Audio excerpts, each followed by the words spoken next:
इतिहास में कई राजा आए, कुछ बहुत मशहूर हुए और कुछ ऐसे भी थे जिन्हें जानबूझकर भुला दिया गया। आज हम बात करेंगे एक ऐसे ही राजा की, राजा वीरेंद्र सिंह चौहान की, सप्तकोट रियासत के शासक की।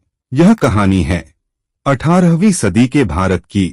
उस दौर में देश छोटे छोटे राज्यों में बंटा हुआ था और हर राजा अपनी सत्ता बचाने की कोशिश कर रहा था। सप्तकोट रियासत एक समृद्ध लेकिन असुरक्षित राज्य था। इसके शासक वीरेंद्र सिंह चौहान पढ़े लिखे थे, इतिहास जानते थे, राजनीति समझते थे, लेकिन एक बात नहीं समझ पाए कि एक गलत फैसला पूरी पीढ़ियों की किस्मत बदल सकता है।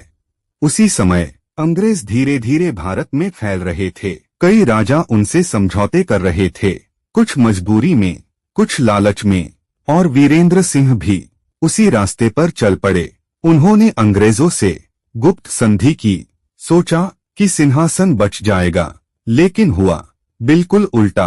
राज्य कमजोर हो गया, सेना टूट गई, खजाना खाली हो गया और सबसे बड़ी बात, जनता का भरोसा टूट गया। जब लोगों को सच्चाई पता चली तो सवाल उठने लगे, दरबार में विरोध होने लगा और इतिहास में उनका नाम खराब होने लगा।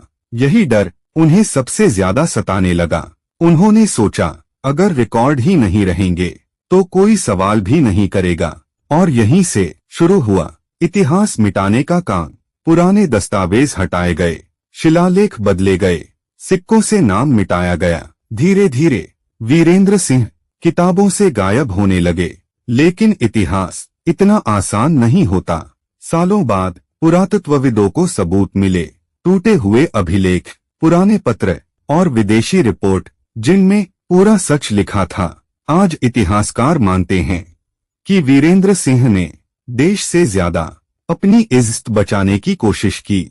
लेकिन सच ये है, इज्जत मिटाने से नहीं, सच मानने से बचती है। उन्होंने अपनी कहानी मिटाई, लेकिन इतिहास ने उन्हें बचा लिया, क्योंकि सच कभी पूरी तरह नहीं मरता।